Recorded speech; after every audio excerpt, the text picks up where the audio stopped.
এর আগে আল্লাহ পাক একা ছিলেন, আর কিচ্ছু ছিল না। হুয়াল আউয়াল ওয়াল আখির ওয়াজ যাহির ওয়াল বাতিন ওয়া হুয়া বিকুল্লি শাইইন আলিম, সূরা হাদীদ। আল্লাহ পাক একা ছিলেন, কোনো কিছু ছিল না, আল্লাহ একা ছিলেন।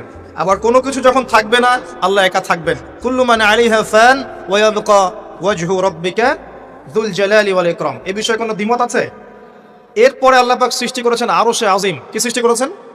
বিশাল আরশ, যার ছায়ায় আল্লাহ পাক কিয়ামতের মাঠে 7 শ্রেণীর মানুষকে ছায়া দিবেন। 7 শ্রেণী। 1, ন্যায়পরায়ণ বাদশা, যেটা এই বিশ্বে খুঁজে পাওয়াটা পূর্ণিমার চাঁদের মতো। 2, সেই যুবক যে তার পুরো যৌবনকাল আল্লাহর পথে ব্যয় করেছে। এটা সুযোগ আপনার সামনে আছে, আপনি লুফে নিতে পারেন, এই সুযোগটা আপনার সামনে আছে। 3, ওই ব্যক্তি যার কলব বা অন্তর মসজিদের সাথে ঝুলন্ত থাকে, টিকটকের সাথে নয়, মসজিদের সাথে ঝুলন্ত থাকে। এখনকার যুব সমাজের অন্তর অনলাইনে ঝুলন্ত থাকে, দেখবেন।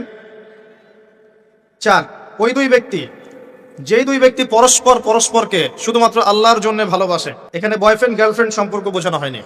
এই দুনিয়ার স্বার্থে জর্জরিত ভালোবাসার বাইরেও ডিভাইন একটা ভালোবাসা আছে, সেটা হচ্ছে আল্লাহর জন্য ভালোবাসা।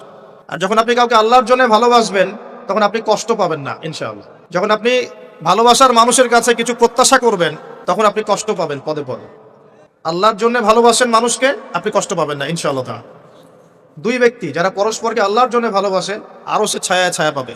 5, ওই যুবক যাকে কোনো সুন্দরী নারী আহ্বান করেছে জেনার জন্যে, কিন্তু সেই যুবক বলেছে আমি আল্লাহকে ভয় করি, যেটা এই জেনারেশনের মধ্যে খুঁজে পাওয়া দুষ্কর। বরং তারা উল্টা প্রত্যাশায় থাকে যে কখন কোনো মেয়ে আমাকে প্রপোজ করবে। তারা ইউসুফ নয় আলাইহিস সালাম। 6, ওই ব্যক্তি যার ডান হাত কি দান করছে বাম হাত খবর রাখে না। ডান হাত কি দান করছে বাম হাত খবর রাখে না। আমাদের মতো নয় যে অল্প কিছু দান করেই দানবীর টাইটেল লাগিয়ে মানুষের দুয়ারে দুয়ারে যাচ্ছি সাপোর্টের জন্য, এমন নয়। 7, ওই ব্যক্তি যে নীরবে নিভৃতে আল্লাহর কথা স্মরণ করে এবং আল্লাহর কথা স্মরণ করতে করতে তার চোখ দিয়ে অশ্রু প্রবাহিত হয়। এই 7 শ্রেণীর মানুষকে আল্লাহ রাব্বুল আলামিন তার ওই আরশের ছায়ায় কিয়ামতের মাঠে ছায়া দিবেন ইনশাআল্লাহ তাআলা। আমরা কি এই ছায়াটা পেতে চাই? অপশন আমাদের সামনে খোলা আছে।